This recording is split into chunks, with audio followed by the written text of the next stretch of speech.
Hello बच्चों, let's read this question. The question says two long parallel rails are kept closer to each other, are placed on ground in magnetic meridian. The separation between rails is L. A rod carrying a constant current I of length L is placed on the rails such that a rod can slide on the rails. If angle of dip varies along the length of rails as delta is equal to pi x by 3L, x is distance travelled along the length of rails. Then find the force experienced by rod when a rod has travelled distance equal to L. Option first BIL, option second BIL by 2, option third under root 3 BIL and option fourth under root 3 BIL by 2. तो इस question के अंदर हमें क्या बोल रखा है कि दो लॉन्ग पैरेलल रेल्स हैं जो कि इस प्रकार रखी गई है, इनके बीच का सेपरेशन L है और एक रोड जिसके अंदर करंट आई कैरी कर रही है वो इस रेल के ऊपर, इन रेल्स के ऊपर स्लाइड कर सकती है और एंगल ऑफ डिप का रिलेशन भी हमें यहाँ पे दे रखा है. तो हमें ये फाइंड आउट करना है कि वो रोड कितना फोर्स एक्सपीरियंस करेगी जब वो L डिस्टेंस ट्रेवल कर लेती है. तो बात करते हैं की कंसेप्ट की. की कंसेप्ट की यदि बात की जाए तो क्या की कंसेप्ट यूज होगा वो यहाँ पे देख लेते हैं हम लोग. की कंसेप्ट के अंदर फर्स्ट में हम देखेंगे कि जो मैग्नेटिक फील्ड होगा अर्थ का, उसके कारण इस रोड के ऊपर कितना फोर्स लगेगा वो देख लेते हैं. Force on road by magnetic field. तो मैग्नेटिक फील्ड के कारण कितना फोर्स लगेगा वो हम यहाँ पे फर्स्ट की कंसेप्ट के अंदर बात करेंगे. तो फोर्स को हम रिप्रेजेंट करते हैं F से और इसकी वैल्यू क्या रहेगी हमारे पास, ये रहेगी BIL sin थीटा. तो यहाँ पे हमारे पास थीटा क्या है, theta is angle between I and B, या बोल सकते हैं कि लेंथ एंड जो B है उसके अंदर एंगल होगा. तो ये किस प्रकार से होगा वो भी हम देखेंगे. Theta is angle between L vector and B vector. Basically ये फॉर्मूला होता क्या है हमारे पास, ये फॉर्मूला होता है I bracket L cross B है. जब क्रॉस प्रोडक्ट को सॉल्व करेंगे तो ये बिल साइन थीटा आ जाएगा. थीटा किसके बीच का एंगल होगा, L एंड B का.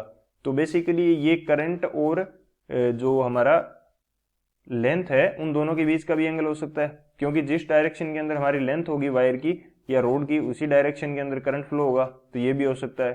तो हमारा फॉर्मूला क्या है, बिल साइन थीटा. तो ये हम यूज करेंगे. एक तो ये की कंसेप्ट हो जाएगा हमारे पास. सेकंड जो कंसेप्ट है वो देख लेते हैं हम, डिप एंगल का कंसेप्ट. डिप एंगल क्या होता है, डिप एंगल हमारे पास होता है फाई. मैं मान लेता हूं कि डिप एंगल मेरा क्या है, फाई है, या हमें क्वेश्चन के अंदर डेल्टा दिया है तो हम डेल्टा यूज कर लेते हैं. डिप एंगल हमारा क्या है, डेल्टा है. तो डेल्टा का रिलेशन होता है कि ये जो कंपोनेंट हो गया ये हो गया हमारे पास अर्थ के मैग्नेटिक फील्ड का हॉरिजॉन्टल कंपोनेंट और ये हो गया हमारे पास अर्थ के मैग्नेटिक फील्ड का वर्टिकल कंपोनेंट. तो इन दोनों के बीच में कहीं यहाँ पे हमारे पास क्या होगा, अर्थ का मैग्नेटिक फील्ड होगा B. तो हॉरिजॉन्टल कंपोनेंट के साथ जो एंगल होता है ये हमारा होता है डिप एंगल डेल्टा. तो यहां से मैं कोस डेल्टा की यदि बात करूं, तो ये मेरा क्या आएगा, ये आ जाएगा BH बाई B, यानी कि horizontal component of earth magnetic field by earth magnetic field. तो ये मेरा क्या आ जाएगा, कोस डेल्टा आ जाएगा. तो ये दो मेरे की कंसेप्ट हो जाएंगे. इन दोनों की कंसेप्ट की हेल्प से इस क्वेश्चन को सोल्व करते हैं. अब यदि बात करूं मैं सॉल्यूशन की, तो सॉल्यूशन क्या होगा मेरे पास, मेरे को क्वेश्चन के अंदर बोल रखा है कि जो मेरी रेल्स हैं वो कहाँ रखी हुई हैं, मैग्नेटिक मेरिडियन के अंदर. मैग्नेटिक मेरिडियन बेसिकली उस डायरेक्शन के अंदर होता है जिस डायरेक्शन के अंदर हमारा क्या होता है, अर्थ का हॉरिजॉन्टल मैग्नेटिक फील्ड होगा. तो यहाँ पे यदि मैं शो करना चाहूँ तो मैग्नेटिक मेरिडियन कुछ इस डायरेक्शन के अंदर होगा. यहाँ पे जिस डायरेक्शन के अंदर हमारे पास क्या होता है, अर्थ का मैग्नेटिक फील्ड होता है, तो इस डायरेक्शन के अंदर हमारे पास BH होगा. तो इस प्लेन के अंदर ये रखी हुई है और इनके बीच की डिस्टेंस L है और इनके ऊपर एक रोड रखी गई है जिसकी लेंथ भी क्या है हमारे पास, L है. तो ये L लेंथ की रोड हो जाएगी और ये क्या कर रही है, कुछ करंट कैरी कर रही है जिसकी डायरेक्शन में यहाँ पे ये शो कर देता हूँ, करंट I है और इसकी लेंथ क्या है मेरे पास, इसकी लेंथ है कैपिटल L और ये मेरा BH है। तो ये कंडीशन है मेरे पास। तो अब यदि मैं फोर्स की बात करता हूँ कि इसके ऊपर फोर्स कितना लगेगा, तो फोर्स का फॉर्मूला क्या है मेरे पास, BIL साइन थीटा, और थीटा क्या है, angle between length and magnetic field. तो लेंथ और मैग्नेटिक फील्ड के बीच का एंगल क्या है, तो लेंथ तो मेरी वाई डायरेक्शन के अंदर मैं मेजर करूंगा और मैग्नेटिक फील्ड हॉरिजॉन्टल डायरेक्शन के अंदर है, यानी कि एक्स कंपोनेंट हो जाएगा। तो दोनों के बीच का एंगल क्या आ जाएगा, 90 डिग्री। थीटा क्या आ जाएगा, 90 डिग्री।